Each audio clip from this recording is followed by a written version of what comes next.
mwana qui est de classe sukola mwana poto qui classe ni fois na solo kitoko mwana va qui de classe sukola mwana te mwana qui de classe mwana ça na solo bien na nzoto mutu mpengi nga eza mwana mobali jeune garçon à 30 ans et puis moi c'est ma maman à sa propreté moi c'est elle sent les ancêtres moi c'est elle sent un peu partout moi la mobile sur la sur la nzoto azaka sur le quoi ya tabou sur le mabe so cheka le peka ni ko bitete au moins été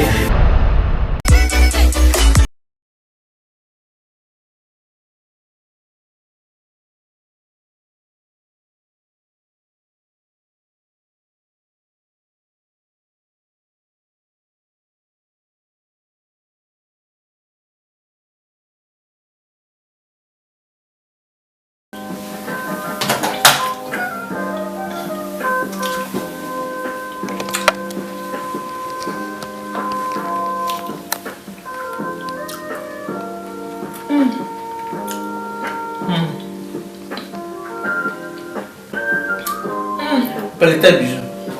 Ah bon, moi éteint. C'est un beau mariage. Voilà, très très beau, oui.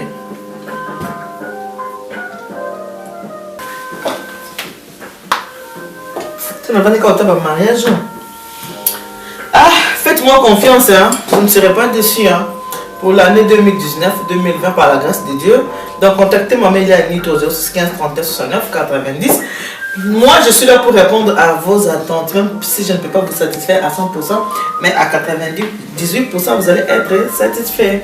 Donc service traiteur et décoration, la providence de maman Eliane Nito. Vous avez confiance? Boya pour le mariage, c'est le moment de commencer. Il faut commencer déjà à réserver pour 2019. Waouh, regarde comment c'est beau. Ah, j'adore mon travail, j'aime ce que je fais. J'aime beaucoup mon travail en tout cas. La cuisine, c'est ma passion. Ça me va à mon équipe quoi. Qui on a qui ne soit là. On va pas aller ça. Ah bah jeune fille là.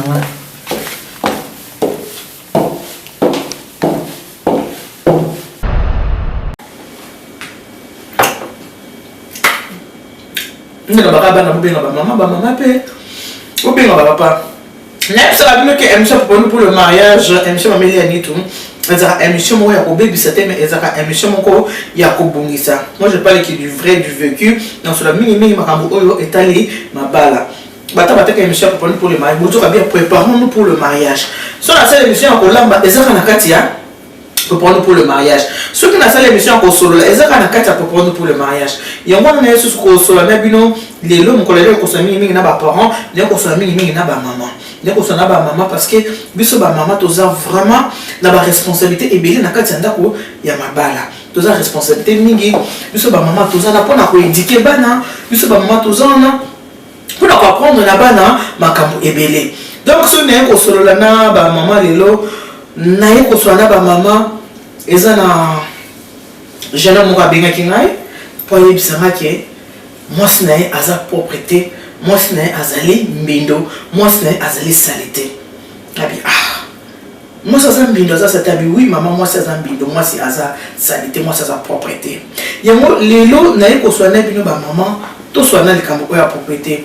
Ba maman biso de toute photo la kisa bana na biso ningi nini ba ko kozala. Dieu créa l'eau, hein. Après, non, mais c'est la maille. Mais les goulets de champagne.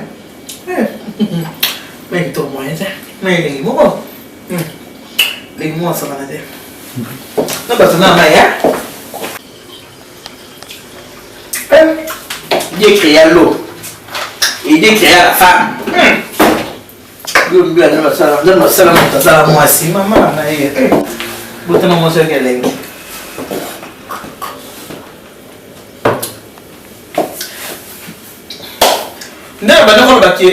Maman a la responsabilité belé dans la propriété au nom solo là. Je m'adresse aux mamans, je m'adresse à toutes les femmes. Ma maman besoin de ton tarabana, besoin de ton kabana. Ba maman mingi toza ke ce ko goti mwana. Ba maman boli ko skola bana te. Maman skola bana. Pardon, boli misangai. Boli misangai za ogazeuse et ça linga moi en fait ça linga bi pona na ogazeuse mingi.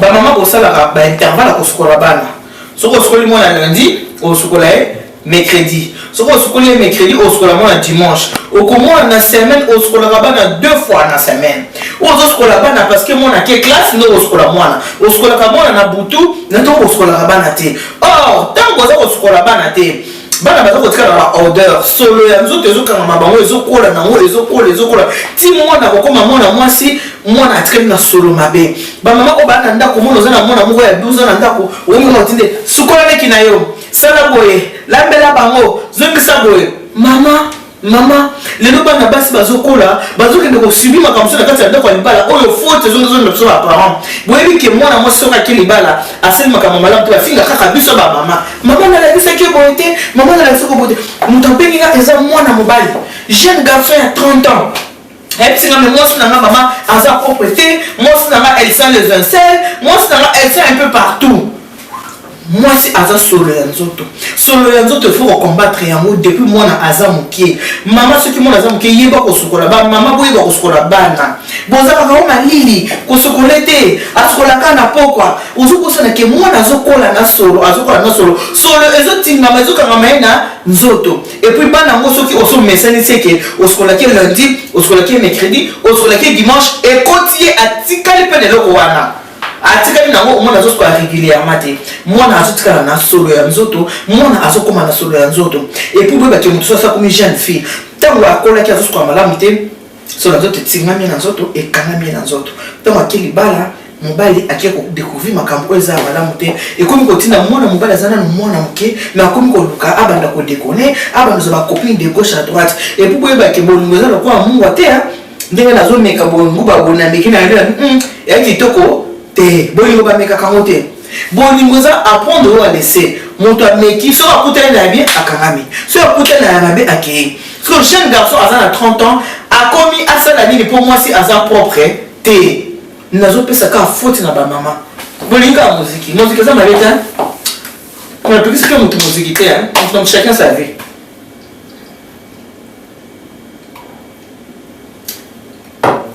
moziki eza mabe te bamakelemba eza mabe te mais kozwa soin ya ndako yango nde eleki nyonso bo mwasi nde yango wana koyeba kozwa soin ya ndako kozwa mwasi moko oza capable ya kosala makambo ebele oyo mpo oza na mobali azorespecte azobanga obazoba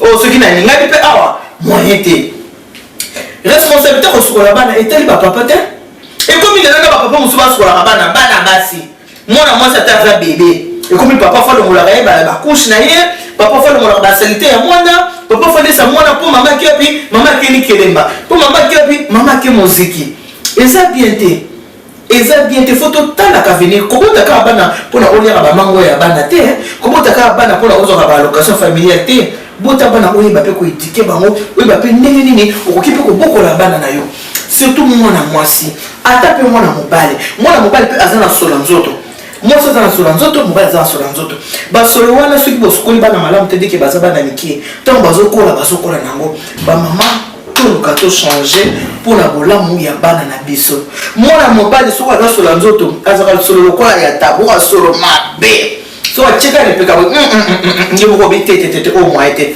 kotaka ata na biso bana mibali so basimbi boye yoka basolo bimaba wana asa na peka yaka solo mo makasi solo makasi oyo apenza solo mpenza kezolo mpenza mwaye te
qu'on soit na ba maman bino ba jeune fille oh bo bandi ko bota lelo balobi soki et c'est comme mon bébé c'est ça maki bino faut pas ranger.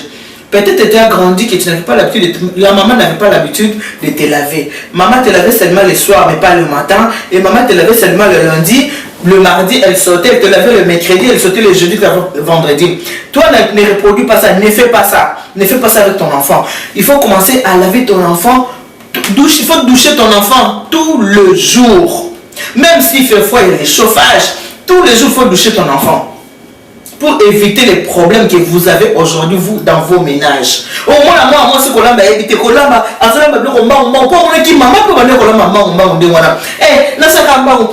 vite fait,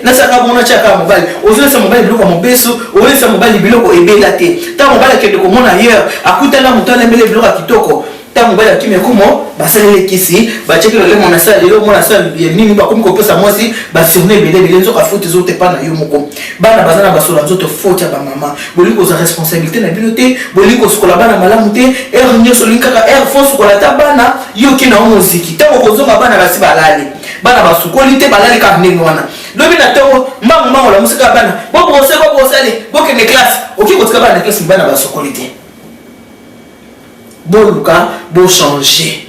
Parce que bana baso bazo ke ndiko bala lelo, bazo kutana na makambo ebele. Mokila lelo so mokila karaté, mokila lelo comme mokila internet. Ba bolingo mingi komi ko sala makana ba WhatsApp. Ba garçon na ba fille so ki balinga na ba WhatsApp ba bolingo ebele komi ko sala na ba WhatsApp ko bozo mon. Ba vidéo boni to na mo ba nzoto basi. Ba vidéo mo to na mo ba nzoto mibali. Oh vana ko tiki tango ta vidéo nzoto mwasi. Ta vidéo nzoto mobile. Donc, pour nous combattre la mabala ya bana, il faut que nous maman ko combattre la bala mwana nao. Na nini la kisa mwana yo pour kwete nzoto. Déjà ni fina ngai. Deuxième maman la bino ngai yo. Naza ko pesa bino conseil. Boye ba ko sukola chaque jour. Sukola nzoto na yo bien la kisa bino nini ko nika ba mapeka na ba citron. Na la kisa bino nini ko sukola mo ba nzoto na ba citron mo ba deyo tout ça aux la propre.